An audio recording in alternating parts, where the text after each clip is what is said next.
Hello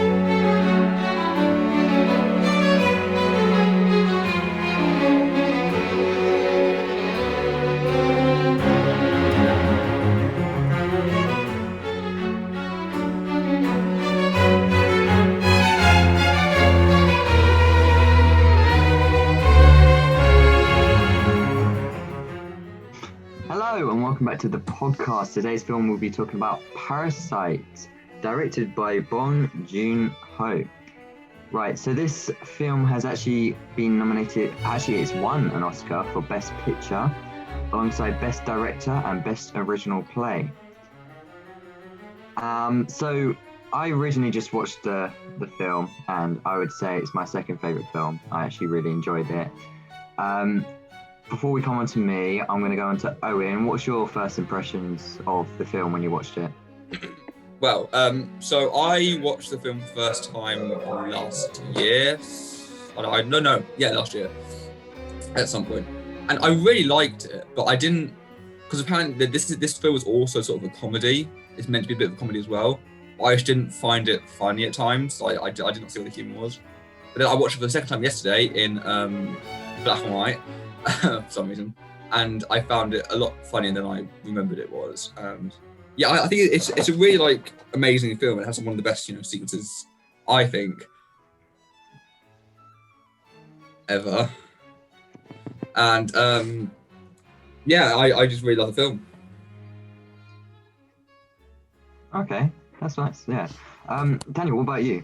What was your first impressions on it? So obviously continuing the theme of Owen liking murder, which seems to be some sort of weird obsession he has. I guess it was funny at a couple of points, but I actually really enjoyed it. I especially what bits would you say was funny? Well, I don't know. I can't... The chimpanzee painting thing. Oh yeah, that's true. When Self-portrait. She was making that up? No. So it's when the son has been introduced around the park house, and she introduces the artwork on the wall by the son of the rich family, and she says this is a really good painting. I said, is it of a chimpanzee? And she goes, no, it's self-portrait. Oh, I see. I didn't. So for me, this is definitely. For me, this is definitely a 10 out of 10 film, I'd say. Oh yeah, definitely up there with one of my favourite films, and and it's kind of, I think it's the first foreign film that I've properly liked, and I don't watch that many foreign films, but this one especially, because the main reason I watched it is because of the Oscar win and just how much kind of attention it was getting. So I really enjoyed it. Yeah. Well, just to build on what you were saying. This was my first introduction to foreign films. Before that, I was I hadn't watched any foreign films. Then when I realised that there was this sort of quality of film all around the world, I just looked at French films and I got into Studio Ghibli a lot, and I feel like this was the starting point for that for me, and for that I think that it's a really significant film personally. But yeah. And Finley, you watched this for the first time today, so what are your immediate thoughts? Yeah, so originally I watched, if the viewers don't know, there's this film called Pan's Labyrinth, and it's actually in Spanish. And when I was watching it, I was like, it's subtitles. I struggle because I read the subtitles, so I forget what's actually happening on the film. But surprisingly, I didn't. It managed to work, and I managed to follow the story. So going into Parasite, I was like, well, it's the same thing. It's a foreign film. I don't know if I'll enjoy it. Anyway, I got to watching it, and I thought it was such a great movie. I mean, from the aspect of the whole storyline of how, just one becoming a tutor to the whole family getting into this rich family without them even knowing was so genius, and all their separate little plans they had to get into it. It just all worked so well. And then of course when it got to the middle and the ending, obviously got really interesting and tense between obviously the old maid and her family.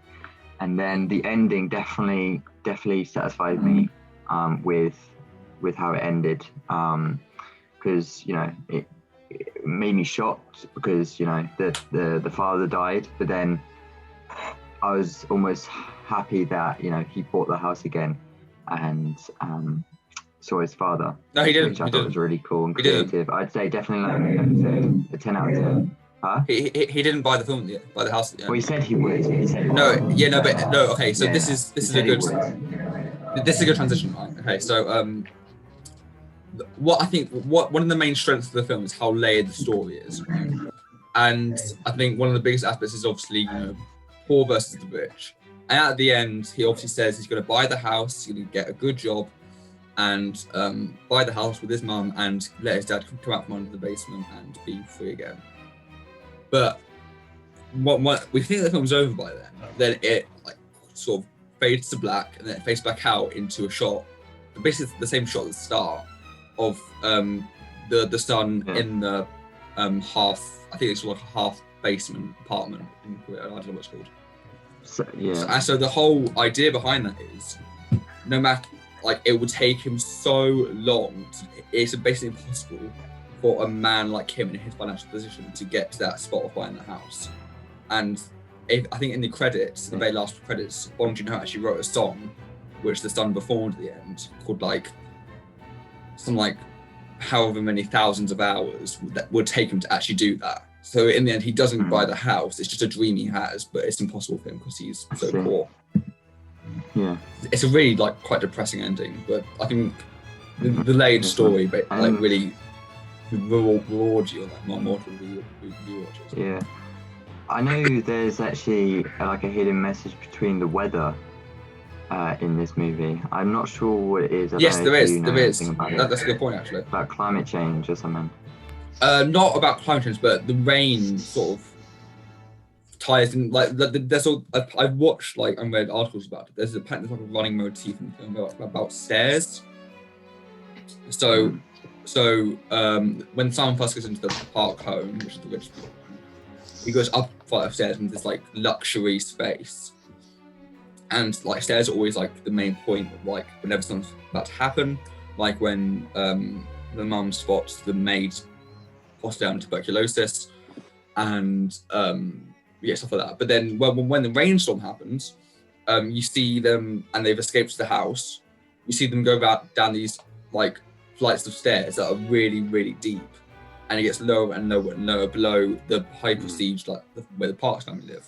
So it represents sort of class, and the rain sort of shows how the lower you are, the worse it is for you, because obviously their house gets completely flooded. Whereas for the Parks, they can live comfortably, watching out their huge window with their son choosing to be outside in a tent, which I think was really clever little detail.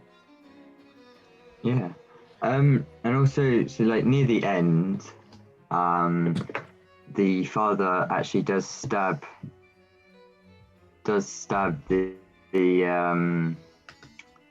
owner of the house, and I was just wondering what your thoughts was behind that, of why he actually stabbed him.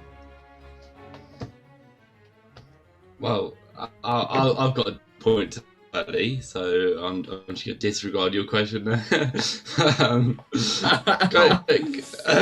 I wanted to kind of expand on Owen's point about kind of the symbolism in the film. Then. So obviously you have at the beginning when the main kid who teaches his daughter English, he gets given this kind of rock or stone by his friend or whatever, and that's kind of, I think that's always kind of symbolic of who he is as a person. No matter how much you kind of change from trying to infiltrate some rich person's house or trying to con some other people, you're always going to be in that poor situation, and it's always kind of stuck with him throughout the whole film, and that's quite symbolic of kind of where he is in his position in life. Yeah, funny you say that, actually, because I saw basically Bong Joon Ho getting asked interviews, press conferences about what that stone represents, and I could be completely wrong here, but I'm pretty sure he said it doesn't actually have that much of a meaning. It's more of I think I've used this word before. It's a MacGuffin to drive the plot forward a little bit, and I think you are right. It does represent his class and financial position and the hopelessness of it all. But I feel like it just shows, for me, it just shows how, because I think, but by the looks of it, his friend's quite a well-off guy. Yeah. And apparently has these stones, these like explosives all over his house, and it's kind of like the rich like excessively spending on like insignificant items, and that's sort of the whole. Yeah.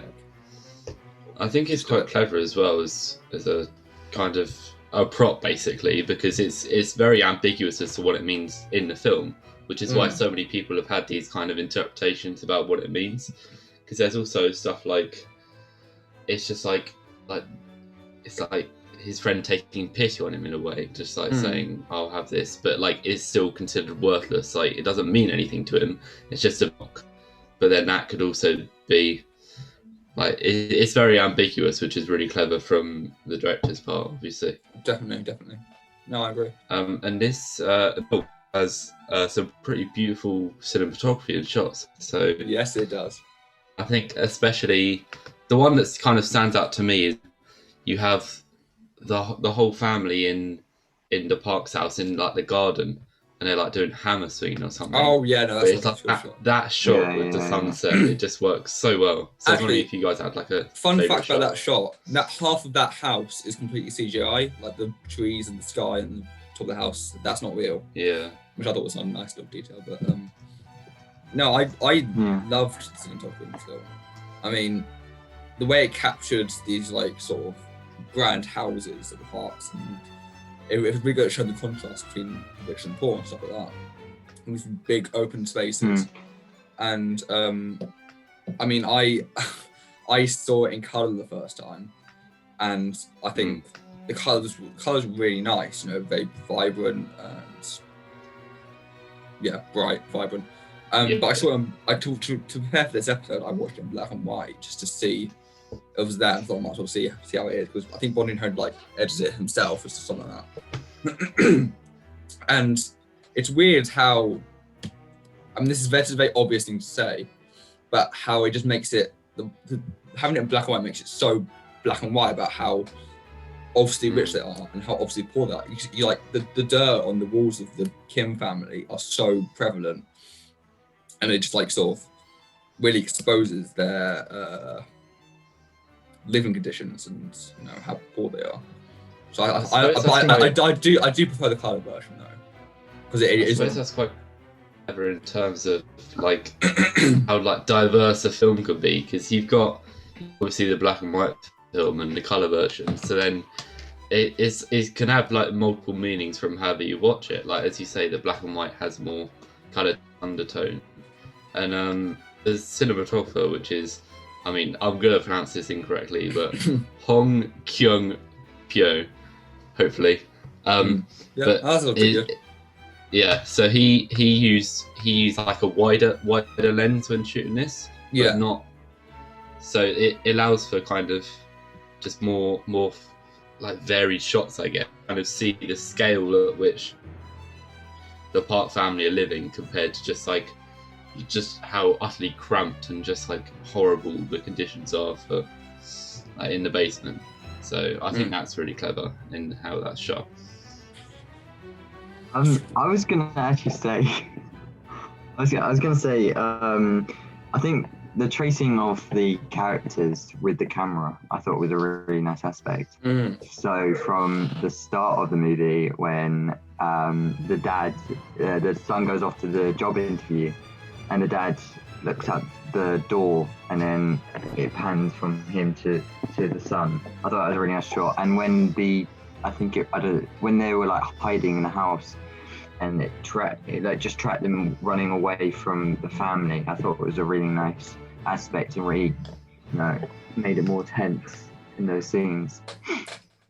I mean, to build on Daniel's point on wide-angle lenses, it really captured, I think I talked about this earlier, the architecture of the whole thing, because that's a really significant detail.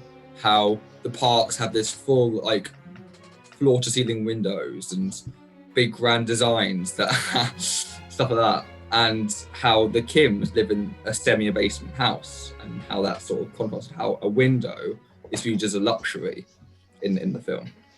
Another interesting point I noticed is that when the Kim is hired as their driver, in every single shot when he's driving Mr. Park, then you kind of Mr. Park is always in the frame.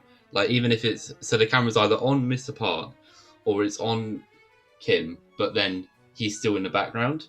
So he's always kind of like lurking in the background. He's always kind of part of this story. Then that makes it even more kind of conclusive in the end when he eventually gets stabbed by Kim, because it's all about kind of his smell and like kind of obviously there's a clear class divide with just like, oh, you smell poor or whatever. So that's kind of really clever how he's constantly there, kind of just like looming over this like every scene he's in. I mean, yeah, because I think the smell in the film, or like we all talked about it, like it seems to get progressively worse. They seem to notice it even more and more. Initially, it's just like a finger under the nose kind of thing. Then they physically have to go like that, really overdo it just to. The parks have to like, it's sort of their mission to completely distance themselves from any sort of poverty, and that's why they're so over exaggerative with their and like inconsiderate about their everyone's living conditions and stuff like that. But yeah. I think, and just to add, like, I think the score in the film is one of the better scores in like the past few years. Like, I'll talk about that each sequence. We'll talk about that a bit in a minute, but like, just alone, the music is so like grand, and it's really like, I don't know, it really excites you, and I think it's one of the better scores of like the past couple of years.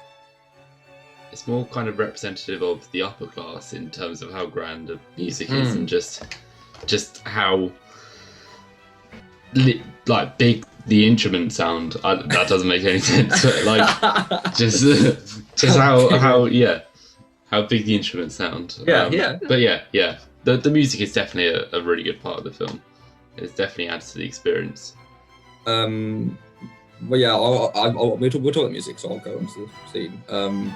The peach sequence when they're planning to get rid of the housemaid, so that the monk would replace her. That is one of like the most immersive, exhilarating experiences I've ever watched. Yeah, along with the music and how intricately planned out everything is, and it's really like weirdly satisfying to watch every single time. And I find myself just like watching it on YouTube, just like over and over and over again, because it's so like interesting. So to watch. Powerful. Not powerful. It's just quite. I guess it is. Well, yeah, it's pretty powerful, but it's like it's just it's really emotionally powerful. Emotionally powerful. Nice. Yeah, definitely. So I think a really significant scene in the film is around. I think it's literally like bang on halfway throughout the film. Once the parks are gone on their birthday trip to a campsite, and the part and the Kim family have like completely taken over the house, sort of bathing in all their luxuries and, you know, celebrating their success. And they had that really tense moment and think he's about to punch the dad, about to punch the mum, and that's like sort of lowers our expectation a little bit. And then the doorbell rings, and it's the housemaid. That doorbell, I think, is one of the more haunting parts of the film. The best sound bridges, one of the best sound bridges in any film. And I feel like then is when that's when the film sort of changes for me, like completely into the story tone. It gets a lot more darker from then, and I would say. And this is when we're introduced to the husband, which Danny, I think you wanted to talk about. So I was gonna say that husband's got a pretty whack haircut. He's got like some bald like reverse. He's Mohican. so creepy. He's got a reverse Mohican. He just stares into everything. I don't. Oh yeah. But also, I guess that's kind of the point was of the character. Why was he there? And why? How did he get up like to the stairs to traumatize the son? You have to wait for the prequel to remember that. Prequel. The prequel, the Parasite prequel called. Shut up.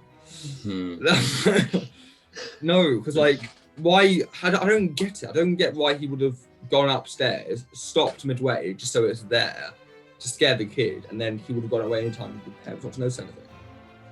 But unless the kid is like genuinely schizophrenic or like has some sort of weird ability where he thought it's like a ghost, it was genuinely a ghost, but just happened. Yeah, unless it's some sort of weird Fight Club thing where it's just he never existed in the first place. Of course, you managed to look at that Fight Club. His guilty conscience.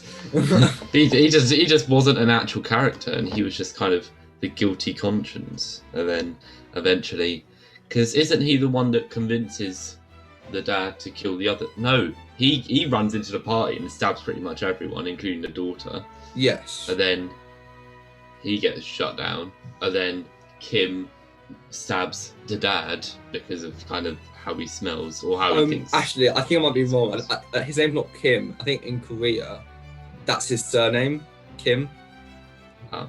It makes sense why the daughter was the one to be killed, I think she was the one who fitted in most with the family and appeared to be the most natural with the rich people.